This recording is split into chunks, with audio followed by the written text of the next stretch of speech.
زید بن حارثہ رضی اللہ تعالی عنہ،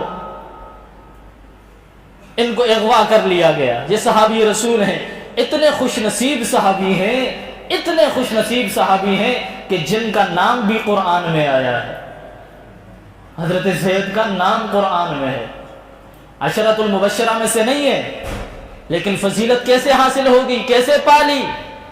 یہ فضیلت تو ابو بکر صدیق کو بھی نہ مل سکی کہ ان کا نام قرآن میں نہیں ہے. زید بن حارثہ کا نام قرآن میں موجود ہے. یہ جب چھوٹے تھے، نابالغ تھے، ان کو اغوا کر لیا گیا اور اغوا کر کے ان کو مکہ کے ایک بازار عکاظ نامی بازار میں لا کر بیچ ڈالا گیا اور خریدا حضرت خدیجہ رضی اللہ تعالی عنہا نے. ان کی یہ تمنا تھی کہ میں اس چھوٹے بچے کو خرید کر غلام بنا کر اپنے خامد رسول اللہ صلی اللہ علیہ وسلم کی خدمت کے لیے وقف کر دوں گی، یہ ان کی خدمت کرتا رہے گا. دوسری طرف زید کا باپ مکہ میں آ گیا اپنے بیٹے کو تلاش کرتے ہوئے. کوئی باپ یہ نہیں چاہتا کہ اس کا بیٹا گم ہو جائے. جب گم ہوتا ہے تو باپ بیٹے کے پیچھے تڑپتا ہے، روتا ہے، اشک بہاتا ہے. باپ روتا ہوا مکہ میں آیا، آ کر مکہ کے لوگوں سے پوچھا میرا بیٹا زید نامی گم ہو گیا ہے، کسی نے دیکھا ہے، کسی کو معلوم ہے کہاں پر ہے؟ لوگوں نے بتایا ہاں ہمیں پتہ ہے، یہاں پر ایک نبی ہے جن کا نام ہے محمد صلی اللہ علیہ وسلم، وہاں پر غلام ہے. کہا اچھا مجھے راستہ بتاؤ، گھر بتاؤ. لوگوں نے دکھا دیا، وہاں پہنچ گئے. جب رسول اللہ صلی اللہ علیہ وسلم کے سامنے گئے، بیٹا بھی وہاں موجود پایا.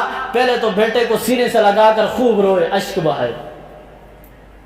پھر رسول اللہ صلی اللہ علیہ وسلم کی طرف دیکھ کر کہنے لگے اللہ کے رسول، یہ جو آپ کے سامنے بیٹا بیٹھا ہوا ہے یہ میرا ہے اور ظالموں نے اس کو اغوا کیا ہے اور یہاں لا کر بیچ ڈالا ہے، شاید اس کو آپ نے خرید لیا ہے، لہٰذا آپ میرا بیٹا مجھے واپس کر دیں.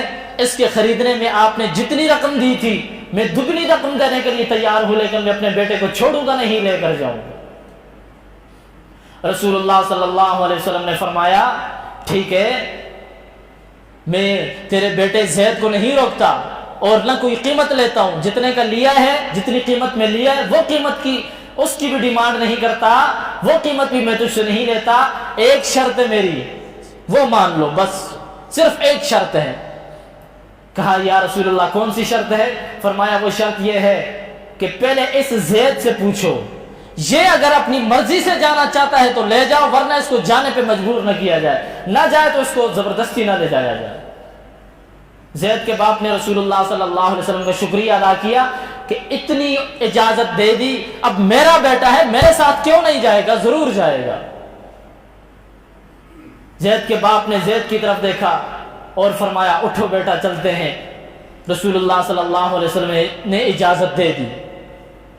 روایات میں آتا ہے کہ حضرت زید رضی اللہ تعالیٰ عنہ ایک نظر باپ کے چہرے پہ ڈالتے ہیں اور دوسری نظر رسول اللہ صلی اللہ علیہ وسلم کے چہرے پہ ڈالتے ہیں کہ اب میں کس کے پاس رہوں، یہاں رہوں یا باپ کے ساتھ چلا جاؤں.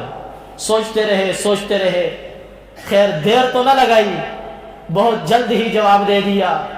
فرمانے لگے ابا حضور میں آپ کے ساتھ نہیں جا سکتا، میں آپ کے ساتھ نہیں جا سکتا. زید کے باپ نے کہا بیٹا تیری ماں رو رو کر نابینا ہو گئی، اندھی ہو گئی اور سارا دن دروازے کی دہلیز پر بیٹھی رہتی ہے. تیرے چھوٹے چھوٹے بہن بھائی سارا دن دروازے کی چوکھٹ میں بیٹھ کر تیرا انتظار کرتے ہیں اور کہتے ہیں ہمارا زید بھائی آئے گا تو ہم اندر جائیں گے، ساتھ بیٹھ کر کھانا کھائیں گے. وہ برے حال میں ہیں، بیٹا اٹھو ساتھ چلتے ہیں. زید نے کہا ابا حضور گھر جاؤ، میری ماں کو سلام کہہ دو، میرے چھوٹے چھوٹے بہن بھائیوں کو سلام کہہ دو، ان کے بوسے لے لو، میری طرف سے میرا سلام کہہ دو اور انہیں جا کر بتا دو زندگی نے وفا کی، ملاقات ہو جائے گی، نہ ہوئی میدان حشر میں ملیں گے. کچھ بھی ہو جائے میں رسول اللہ صلی اللہ علیہ وسلم کے قدموں سے جدا نہیں ہو سکتا. رسول اللہ صلی اللہ علیہ وسلم کی خدمت کرتا رہوں گا. زید کے باپ نے کہا بیٹا یہاں تو غلامی ہے، گھر میں آزادی ہے، غلامی میں کیسے وقت گزارو گے؟ زید کا جواب میں ایک شعر میں دیتا ہوں. حضرت زید رضی اللہ تعالیٰ عنہ فرمانے لگے محمد کی غلامی ہے سند آزاد ہونے کی، محمد کی غلامی ہے سند آزاد ہونے کی، خدا کے دامن توحید میں آباد ہونے کی۔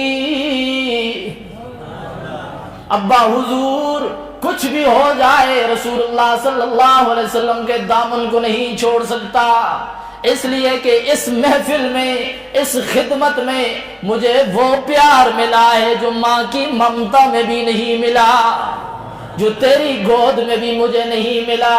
سب کو چھوڑ سکتا ہوں، محمد کو نہیں چھوڑ سکتا صلی اللہ علیہ وسلم۔ جب زید بن حارثہ رسول اللہ صلی اللہ علیہ وسلم کی خدمت کرنے لگے، رسول اللہ صلی اللہ علیہ وسلم اللہ کا قرآن پڑھ کر سناتے رہے۔